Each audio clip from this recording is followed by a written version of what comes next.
Hanggat man ay naiiba, sa'yo ba nang mahiwaga? Ang nais ko, sana'y minsan pa makita siyang magkasama. Paolo Legaspi is my son. Siya na ang papalit kay Fredo bilang presidente. Jezebel, ikaw ang buhay ko. Kung hindi ka babalik, akong pupunta sa'yo. Kung kinakailangan ko, haluhugin ang buong karagatan, mahanap lang kita. Gagawin ko. Betty, I'm begging you. Nasa karagatan ng Serena ngayon. Pwede mo manahimik ka na lang? And please stop this crazy obsession. Daddy, no one can stop me. Not even you. I must kill Jezebel. Saan mo? Tama pa ng balita na nakarating sa akin. Nagbalik ng rebelding Serena. Hindi mo maaaring makuha si Jezebel hanggat nandito ako. Hindi. Wow!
Are you trying to tell me that you are grooming that Paolo to run this company? Gildo, why do I have this feeling na kontra ka na naman sa mga desisyon ko, ha? Because I am the president of this company. Parang maraming sinabi na in a few months' time, ipapalitan niyo ako. Hindi ba maklaro yun? Look, Gildo, nung pinalit kita kay Fredo bilang presidente, temporary lang yun. You were just a mere substitute. Hey, Gildo, come on.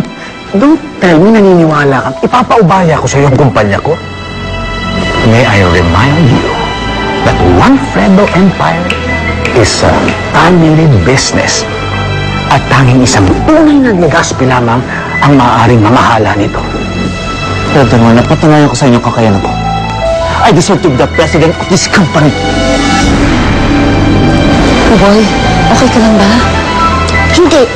Di ba obvious? Nakatali tayo. Hoy, ikaw. Pakawalan mo na kami, ha? Bakit yung ba ginagawa sa amin to? Ano ba ginawa namin sa inyo? Mga walang iya kayo. Ang totoo, wala kaming kailangan sa'yo. Pero pasensya na. Trabaho lang, walang personal. Ano ba to, ha? Ano bang gusto niyong palabasin? Kidnap for ransom? Magbabayad ako. Magkano? Hindi ko kailangan ng pera.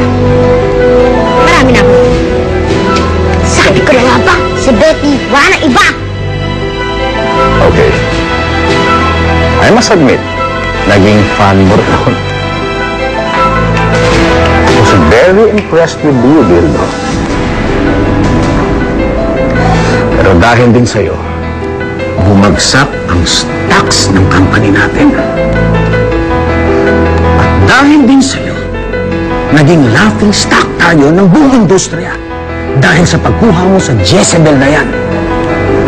Na isang halimaw, isang Serena. Ngayon lahat na lang ng kliyente natin gusto mag-pull out sa atin. Lalo-lalo na ang Sunsilk, ang best client. And I don't want that to happen. Hello, Tita Ava. Aray! Siguro naman alam niyo na kung bakit ko kayo pinadukot. Well, just in case tanga ka, let me tell you the reason again. Kayo ang gagamitin kong pain para para mahuli ang isang malansang isdang matagal ko nang gustong patayin. Si Jezebel! Di ba? Si Jezebel!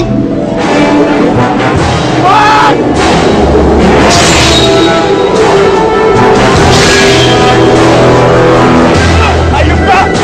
Taringin mo kapatid! Kinakalaban mo! Hindi ko nais gawin to. Pero sino man manakit kay Jezebel, tinuturi ko ng kaaway. Hindi kita sinisante. Marunong ka naman mag-type, di ba? Umpisahan mo nang i-type ang resignation letter mo. Hindi na kita kailangan.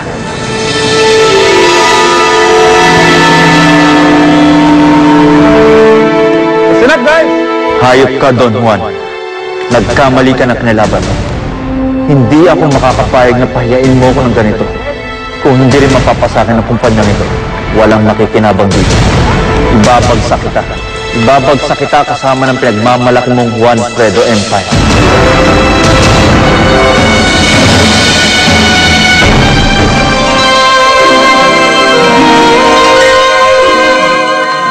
Mas tama na! Kapal mo pa rin siya. Tama na!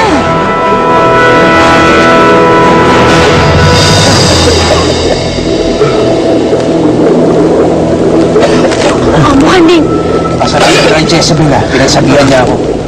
Kung hindi, baka mamaya patay ka na. Utang mo sa kanyang buhay mo. Alfredo! Tutulungan na kita. Sige, Paolo.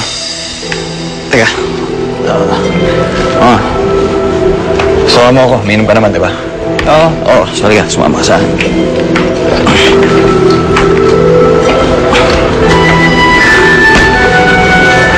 Dad, wala ka na bang gagawin sa buhay mo kundi ang magkalat? Ha, Fredo? Nagpapakaloko ka sa isang babae. Sa isang halimaw. Hindi halimaw si Jezebel. Anong tawag mo sa kanya? Kalahating tao, kalahating isda? Di impacta! Wala kang karapatang insultuhin ang babaeng mahal ko. Sumusobra ka na eh. Hey, you listen to me. You listen to me good! Hindi ko alam kung ano yung pumapasok na sa kukote mo. Kung naengkanto ka ng sirenang yan. Hindi na sana kayo nadamay. Eh, ang kaso, nakisawsaw pa kayo. Tinulungan niyo pa si Jezebel na makatakas. Kaya tama lang na kayo ang gamitin kong paraan para bumalik dito si Jezebel. Di ba? Napakasama talaga ng ugali. Confirm! Aray! Pwede ano pa? Huwag mong saktan yung bata. Hindi naman bata yan, tiyanak yun eh. Ikaw pangit, ha? Kasi pangit mo si Jezebel! Pangit ka rin kasi pangit ang ugali mo! Pangit nga ako, pero cute naman! Remy, please nakikiusap ako. Tigilan mo na ito. Wala na si Jezebel. Tita, hindi ako madaling sumuko eh. At hindi ako maiisa ni Jezebel. Sinira niya ang buhay ko. At ang tanging paraan para malagay ako sa katahimikan ay kung panghabang buhay rin siyang malalagay sa katahimikan. Papatayin ko si Jezebel! I want you to know, kung ano man ang nangyayari sa buhay mo ngayon, Wala akong pakialam. I don't give a damn. Dahil kinahihiya kita, kinahihiya kong naging anak kita! Bakit? Ano sa palagay mo? Natutuwa akong maging ama ko kayo? Ha? wala kang galang, ano?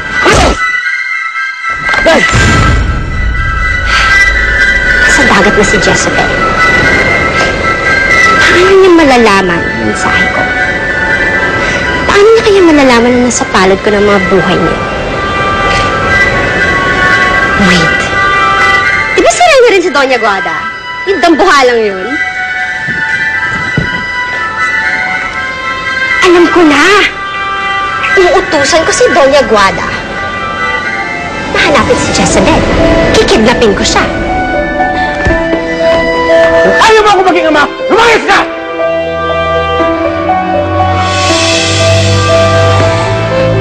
Dad, tama na. Saka pa. Ano, gusto mo rin umalis? Gusto mo na magrebelda katulad ng kuya mo? Paolo, huwag mong kakalimutan na may usapan tayo. Sila Mili Gaspi, tayo na dyan. May nagpiyansa sa'yo. Si Paolo. Alineta? Tama ka. Si Paulong dahilan kung bakit ka makakalaya. Siyang nagpiyansa sa'yo. Pero paano? Malaking halagang hinihingi nila sa akin. Sa sobrang pagmamahal sa'yo ng anak ko, pati kaluluwa niya handa niyang isang lakay sa tanas. Ang ibig niyong sabihin. Ako ang nagbigay ng pera sa'yo para sa piyansa ni Sheila May. Oras na sumuway ka sa usapan natin, makukulong si Sheila May. At sisiguraduhin kong makukulong siya habang buhay. Ikaw buwisit sa buhay ko. Hoy kayo, may isa pa kayong dudukutin ha, si Doña Guada. Hindi yun na kailangan dakwin pa si Doña Guada. Dahil kahit chubby yan, mahal ko yan. Tsaka ako na lang paparating na mensahe kay Jezebel. Teka, pag ako nagsasalita, Yes naman. Hoy, Gunwan. Hoy, ikaw nga may dialogue. Ako pa. Don't forget, I am Amafura. And Amafura is A.M. Fura. Yee! Isa ka rin impact na katulad ni Jezebel. Sige, ikaw na lang ang gagamitin ko. Pero huwag kang babagal-bagal sa misyon mo, ha? Magbagal naman lakad. Sabihin mo kay Jezebel na kung talagang mahal niya ang nanay at ang kaibigan niya, magbakita siya sa akin. O sige, dali mo na yan sa dalampasigan. Bilisan mo, ha? Bilang oras ng dalawang to. akin na, bigay mo na sa akin. O yan na, sige na, sa'yo na!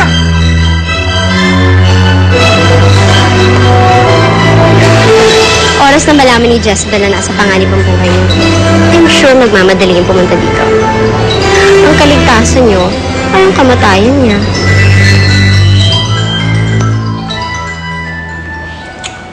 Tulad ng usapan natin, 50,000.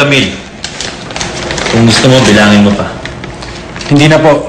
Pinagkakatiwala ko po kayo, Sir Gildo. At inaasahan ko hindi mo ako bibaguin, ha? Opo. Nakahanda na po ang lahat para sa pagbagsak ng Juan Fredo Empire. Tama-tama pa na yung suot mo ngayong gabi. Nakaitim ako. Dahil ngayong gabi, pagluluksa ako ng kamatay ni Don Juan.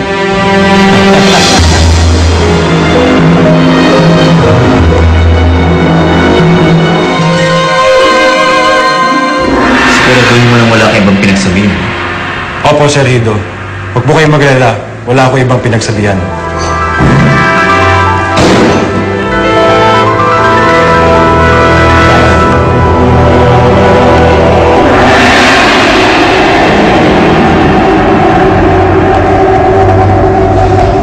Mahal na Reyna Janga, kamusta po ang inyong pakiramdam?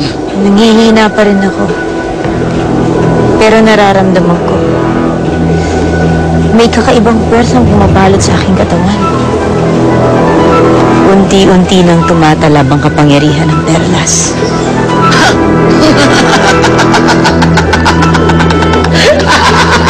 Magaling! Magaling! Hindi magtatagal, mapapasa inyo ng gusto ang kapangyarihang walang katulad. Nasaan si Osaro? Paano mo nalaman na nandirito kami? Alam na rin ba ni Janga? Huwag mo nang aksayin pang laway mo, Rebus. Hindi pagkakanulo ni Osaro si Janga sa atin. Osaro. Si Reyna Lucia, ang tunay na reyna ng Sirenea. At si Jezebel ang kaisa-isa niyang anak, ang tanging tagapagmana ng trono. Si Jezebel dapat ang namumuno sa Sirenea, hindi si Janga. Nakaparating.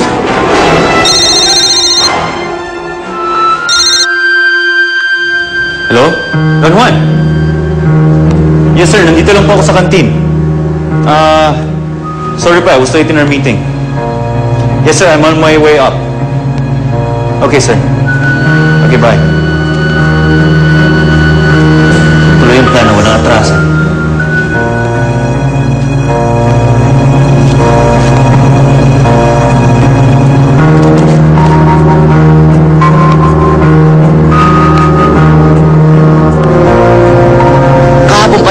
Sa hanggang hindi pa siya nagbabalik.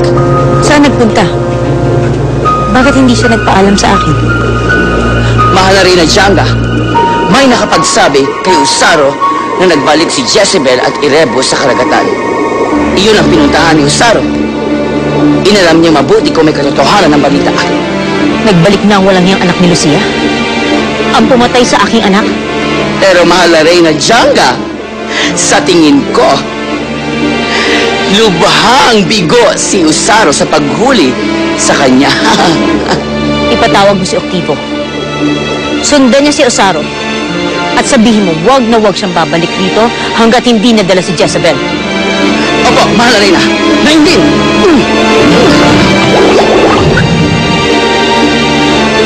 Magpagulo ang mga kawat ng palasyo yan.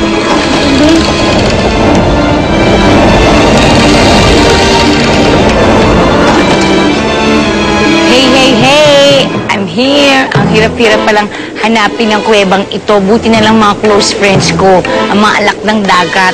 So tinuro nila sa akin ang easiest way dito sa cave na no comment na lang, no? Anong ginagawa mo dito? Akala ko bang gusto mo manatili sa lupa? Jezebel, may masama akong balita. Ang ina mo at si Buboy ay bihag ni... Sino?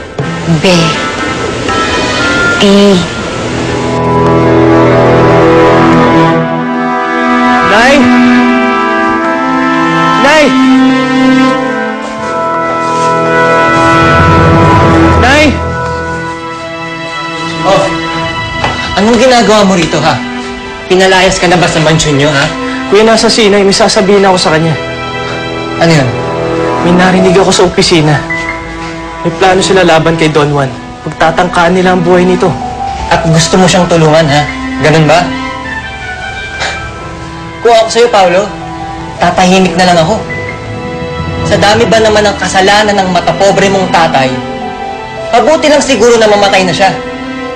Eh di ba nakuha mo na yung gusto mo sa kanya? Nakalaya na si Sheila May. Pero... Pabayaan mo na siya, Paolo. Huwag ka na magpakabayani pa. Baka mapahama ka lang eh. Isipin mo na lang, karma niya yan lahat. Sa lahat-lahat ng kasamaang ginawa niya.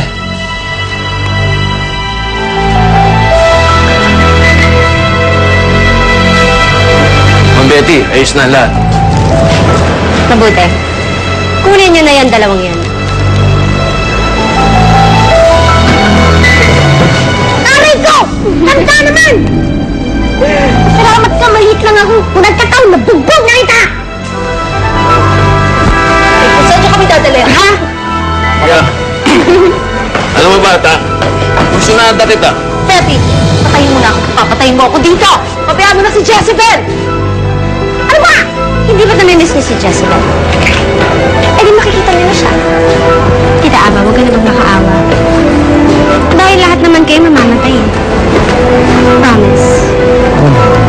Ha! Kunin mo na nga yan! Ba? Takot mo ako! Luka-lukan na si Betty, Jezebel. Kapag hindi ka nagpakita sa kanya, papatayin niya si Reyna Lucia at si Buboy. Ako gusto patayin ni Betty. Bakit kailangan niya pa idamay si Lucia at si Buboy? Yun na nga ang sinabi ko kay Betty. Jezebel, tutulungan ka namin iligtas si Reyna Lucia at si Buboy. Bilisan na natin. Ang sabi ni Betty, kapag lumubog ang araw at hindi ka pa nagpakita, isakin na Buboy at Reyna Lucia ang una niyang tutudasin. Umanda ka, Betty, sa akin. Saan kayo pupunta? Iiwan niyo na ako dito? Ano nangyayari? Oh, ano yun? Diyan ka ba yun? Gutom na kasi ako eh. Nasabi ko na nga ba? Hindi ko pababayaan ni Reyna Chang. Nagdadala siya ng puwersa para matigtas sa akin.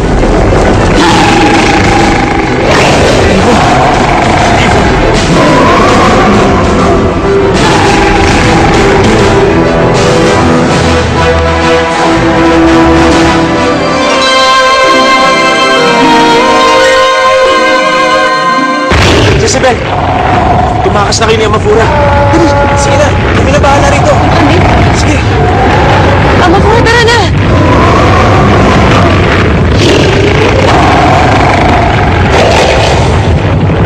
Sigurado ka ba sa sinasabi mo? Narinig ko si Gildo. Plano niyang patayin si Don Juan mamayang gabi. Patayin? Oo, may kasabwat siya.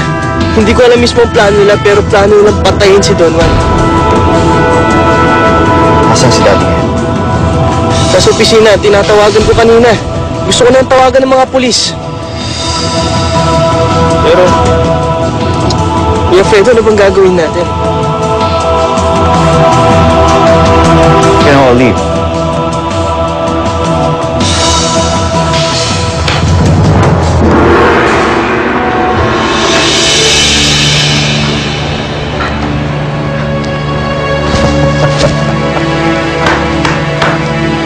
I'm very impressed, Gildo. Perfect ang marketing strategy mo. You know what? I was expecting your resignation paper. Pero hindi. Tinapos mo pa rin ang inutos ko sa'yo at hindi lang yon, ginalingan mo pa. Gusto ko lang patunayan sa inyo na hindi kayo nagkamali sa pagkuha sa akin. Pero nagkamali kayo sa balak niyo akong tanggalin. Mukhang in-engine tayo ni Jezebel. Pinilin ko pa naman kay Amafura na kapag hindi dumating si Jezebel sa takdang oras, matatagpuan niya ang mga katawan ninyong lumulutang-lutang sa dagat. Mas gugustuhin ko pang mamatay kaysa malugay sa panganib buhay ng anak ko. Oh, how touching. Iba talagang pagmamahal ng isang ina, no? Eh, ikaw, kutong lupa. Willing ka bang mamatay para kay Jezebel? Matalik kong kaibigan si Jezebel. Kung kailangan kong mamatay para maligtas si Jezebel, gagawin ko rin. Sige, hayaan nyo. Matutupad ang mga wish ninyo. Kapag nainip na ako sa kakaantay kay Jezebel, sa inyo ko na lang ipuputok yung baril ko. Sayang din naman yung mga bala kung hindi ko gagamitin, diba? Ay, Gildo, hindi mo pa rin matanggap hanggang ngayon ang desisyon ko. Galit ka pa rin sa akin. Don Juan, hindi niyo pa rin ba ako kilala hanggang ngayon? I don't get mad. I get even.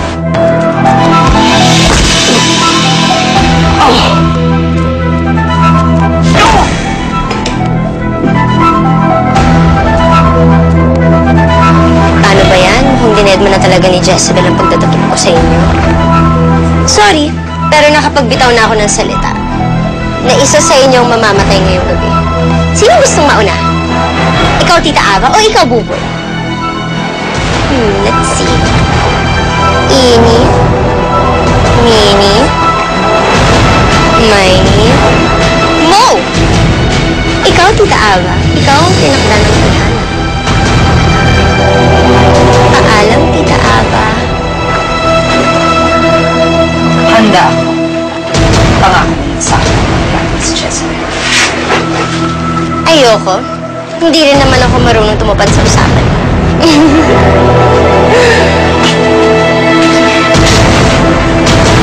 Wala rin naman siguro may kailangan nito, diba?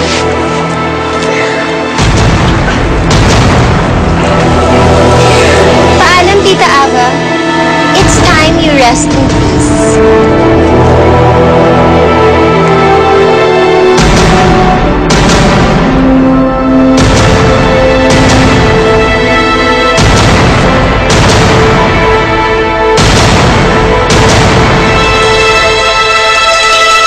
Betty, nandito na ako! Jezebel! Pakawala mo sila!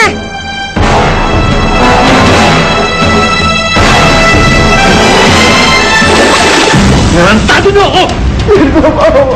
Sasabugin ko ang bigin yung kasama ka. Basta tumupad ka sa usapan nating dalawa. Buhay ko, katumbas ng kaligtasan nilang dalawa. I'm sorry to disappoint you, Fredo. But this is not your dad. Kung gusto mo magpaalam sa kanya, sige, pumunta ka sa building dito. Dad! Goodbye, Jezebel. Ang ano ko